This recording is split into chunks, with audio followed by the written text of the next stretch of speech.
Hello and welcome to the Evidence-Based Chiropractor. I am your host, Dr. Jeff Langmaid. On today's episode, we are back with more brand new research. This one is all about how spinal adjustments improve head movement control in people that have chronic neck pain. We're going to dive into this brand new research.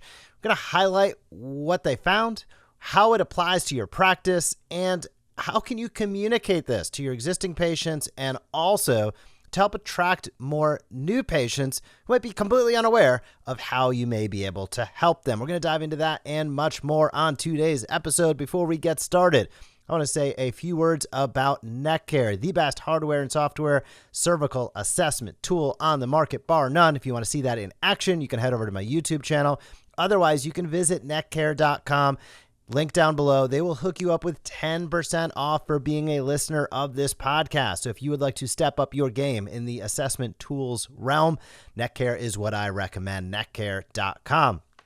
But as I said at the top of today's episode, all about research. This study is titled The Effect of Spinal Manipulation on Eye and Head Movement Performance in Participants with Chronic Neck Pain. Of course, that link is down below. So if you have ever adjusted a patient with chronic neck pain and noticed that they immediately move their head a little freer, a little easier, almost like something freed up, this is going to be the science that indicates how that happens. I'm going to say beyond just the biomechanics alone. So this is a 2025 brand new study published in JMPT, and it is all about, again, how the spinal adjustments that you deliver, how they affect eye and head movement performance, again, for individuals specifically with chronic neck pain. And this one is really fascinating, not just because of what it says about the brain and nervous system,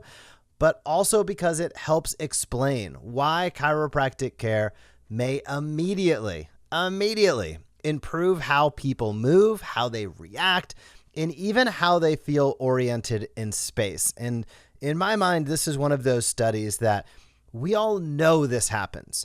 However, knowing something happens, I'm going to say anecdotally, and then also being able to see how that plays out in the research is a beautiful hand-in-glove phenomenon. So it's not just that you're like, okay, yeah, obviously I'm adjusting people in my practice. They're getting them off the table. They're moving better. Wonderful. I think we've all seen that, painfully obvious. However, the next level underneath that is like, okay, besides just the biomechanics alone, how is that happening?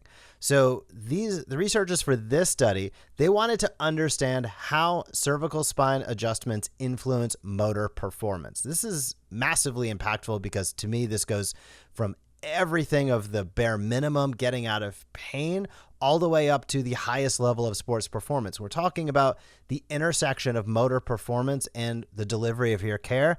It's hard to understand anything that would be more important. So this is basically how well people control their head and eye movement. So we all already know that chronic neck pain can really mess up proprioception, which is your body's ability to sense where it is in space. This can affect a lot of different things and a lot of really important things: balance, coordination, and even that eye movement control. So patients can, now how does this play out? Well, patients can often report things like dizziness, headaches, visual disturbances, or just feeling quote unquote off. I feel like I need an adjustment.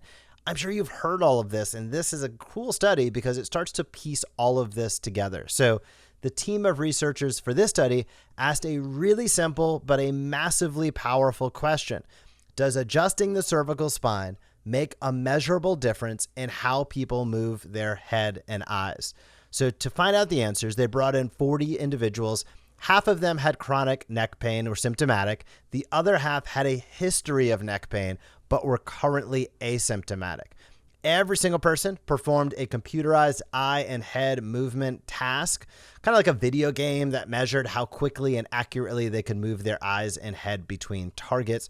Then all of them received a single cervical spine adjustment, and immediately afterward, they repeated the same exact task. So that's kind of the setup. So single adjustment, no compounding benefits, which is a really good, would be a really great follow-up to the study, but this is like the bare minimum, right? Let's establish the baseline. So as we look into some of the key findings and stats, this is when, as you can imagine, things start to get pretty interesting. Let's highlight eye movement time. Now, there were no significant changes after an adjustment. So the spinal adjustments did not alter how quickly the eyes moved between the targets. Now, if we look at head movement time, big change. This is where things really took a turn. The symptomatic neck pain group showed significant improvement in head movement speed after receiving a spinal or a chiropractic adjustment. In other words, after an adjustment, their head movement time decreased. They were able to move their head faster and more efficiently.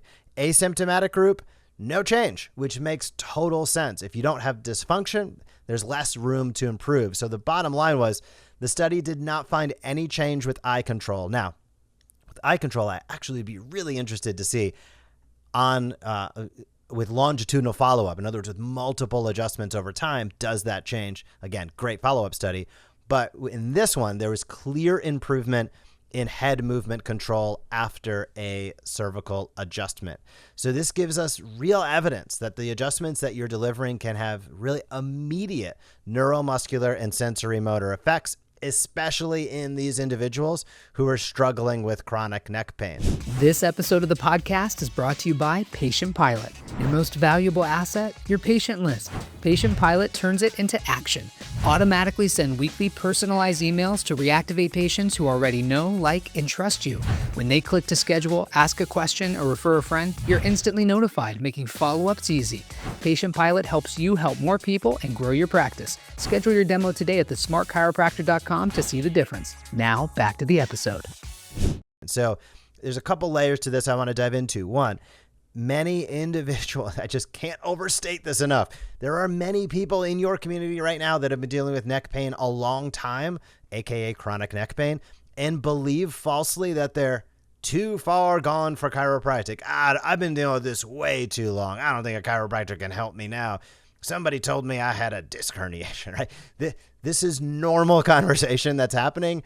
It's crazy, but the gap and divide between public knowledge of what you do and your knowledge of what you do is wild. It is far greater than what you think it is. So starting at the basics, this is the teach and invite philosophy of the Smart Chiropractor in action.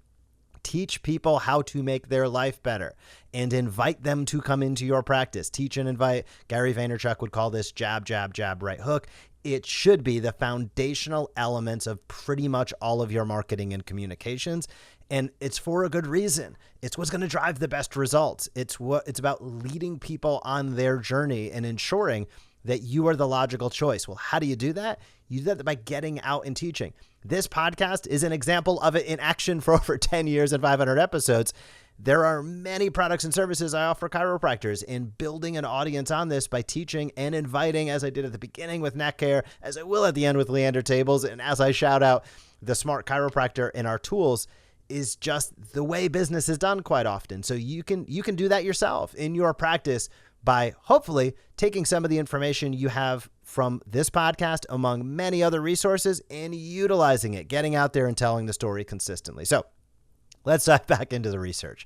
So what does this mean in practice? Well, when people come in with chronic neck pain, we all know this, they often develop altered sensory motor integration, altered patterns. Basically, their brain and neck muscles aren't talking to each other as smoothly as they should.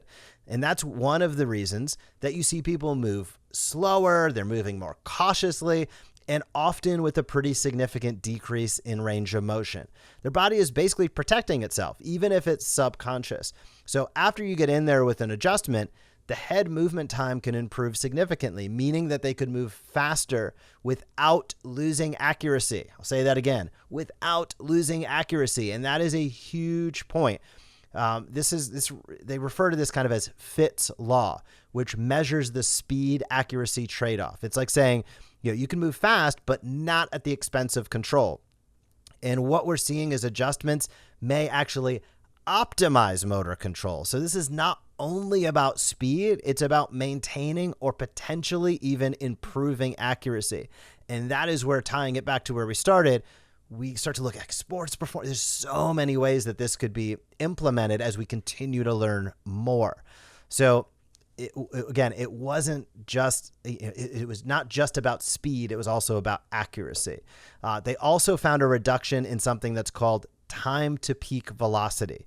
This means participants, the people in this study, reach their maximum movement speed faster after an adjustment. So this suggests better coordination and timing of the muscles that were controlling their head movement. So this is where things start to get really clinically relevant. So again, many of us, patients stand up after adjustment. They instinctively kind of move their head around and say, wow, that feels better.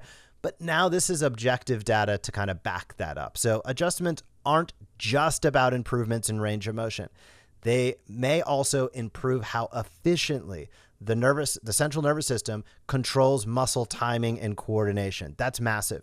Now, this dives right into sensory motor function improvements. And what could that lead to? Less fatigue, less guarding, better posture, better balance. And pain isn't the only outcome that changes. Even without immediate pain relief, patients may move better, and that's often the first step towards feeling better. So this study adds to the growing knowledge and the body of evidence that the adjustments that you deliver have real neurophysiological effects, and they can ultimately change how the brain and the body communicate. So I loved this study. Let's get into communication. So as we make this practical, this is now about how do you translate information like this into something that you're having a conversation, either with a prospective or an active patient. And it's just about letting them know, hey, when your neck isn't moving well, it can throw off how the muscles and your eyes coordinate, movement of your head. An adjustment can help restore that connection so you can move freer and more naturally again. Also, just letting people know this isn't just about improving motion. We're actually also improving motor control. Your brain and your body start working together and can work more efficiently after each adjustment. And letting people know, hey, many people notice their head feels lighter or easier to move after an adjustment. That's your nervous system recalibrating and getting back in sync. That's consumer-friendly language that just makes it easier for people to be like, okay, I understand. It's simple, it's relatable, and it's pretty much neurologically accurate. So you can, again, where do you use this? Many places. You can use this in your report of findings. You can use this in and during your reactivation campaigns. You can use this information for patient education videos or workshops, and of course, for interprofessional communication. So while the adjustments in this study didn't change how people's eyes moved, it did improve how their heads moved, especially in those individuals with chronic neck pain. So the adjustments that you're delivering can actually help restore more natural and efficient motor control by improving how the brain integrates sensory feedback from the cervical spine. And that's what we see clinically, right? People are moving easier, feeling lighter, and have better control. And research like this continues to back that up. Now, the really exciting parts for me are this is chronic neck pain, non-chronic neck pain, 2 groups, single adjustment. Again, foundational, very basic. I'm super pumped to see where this goes in the future. Because as we start to see, I immediately think of sports performance because, man, when you're on that knife's edge, on that razor's edge, and you're an F1 driver and it's 1/100th of a second matters in terms of your reflexes. If you're an NFL, NBA player, where the level of competition is so high, there's just fractional differences make the difference between literally winning and losing, first and last. Something like this starts to get really exciting because there's no question that what you do changes the integration, sensory motor control, amongst other things, with the patients you're delivering this care to. Getting out of pain is clearly the first step for most people. It's hard to have optimal performance if you're living in pain. But when you start to go above and beyond that, man, I am excited for where research like this can take us in the future because I got a feeling we are just we probably have not even started, I want to say, to scratch the surface into the depth and breadth of what you do. So if you want to make what you do easier, I do recommend Leander Tables, and they're willing to hook you up with $1,000 off their Series 950. Fantastic table, awesome company, and they're going to hook you up for being a listener to this podcast. Check it out at Leander Tables. Connect with their team, and they will hook you up again with $1,000 off. I'll drop that link down in the show notes.